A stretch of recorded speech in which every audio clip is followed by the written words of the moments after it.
एक समय की बात है, एक पक्षी अपने परिवार के साथ घने जंगल में रहता था। वह पक्षी बहुत चतुर और दयालु था और हमेशा दूसरों से नम्रता से बात करता था। सभी पशु पक्षी मिलजुल कर प्रेम और प्रसन्नता से रहते थे। एक दिन अचानक जंगल में आग लग गई। जानवर अपनी जान बचाने के लिए इधर उधर भाग रहे थे क्योंकि आग तेजी से जंगल में फैल रही थी। सभी जानवरों ने जीवित रहने की स्थिति में लड़ने के तरीके खोजने के लिए पास की एक झील पर इकट्ठा होने का फैसला किया।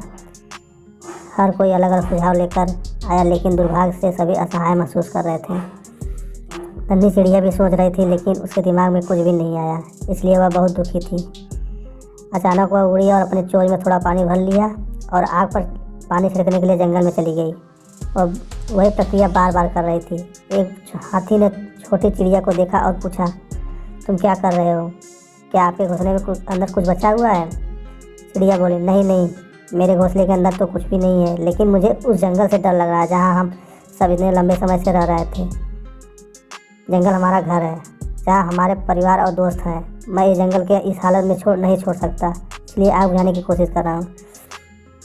हाथी आश्चर्यचकित हो गया और बोला, इतने थोड़े से पानी से आग नहीं बुझेगी। पक्षी ने कहा, मुझे पता है कि यह काम नहीं करेगा, लेकिन मैं कोशिश करना बंद नहीं कर सकता। छोटी सी चिड़िया की कोशिश को देखकर हाथी ने चिड़िया के साथ एकजुटता दिखाई और वही कवायद शुरू कर दी। हाथी ने अपनी सूंड से पानी भरकर आग पर छिड़का। उस दोनों ने जंगल के अन्य पक्षियों और जानवरों को प्रोत्साहित किया और सभी भी ऐसा ही करने लगे। नतीजा यह हुआ कि आग कम होने लगी और सभी जानवर यह देखकर खुश हुए कि उसका प्रयास और एकजुटता काम कर रही है। आखिरकार आग बुझ गई। सभी जानवर और पक्षी खुश हो गए और अपनी सफलता का जश्न मनाए।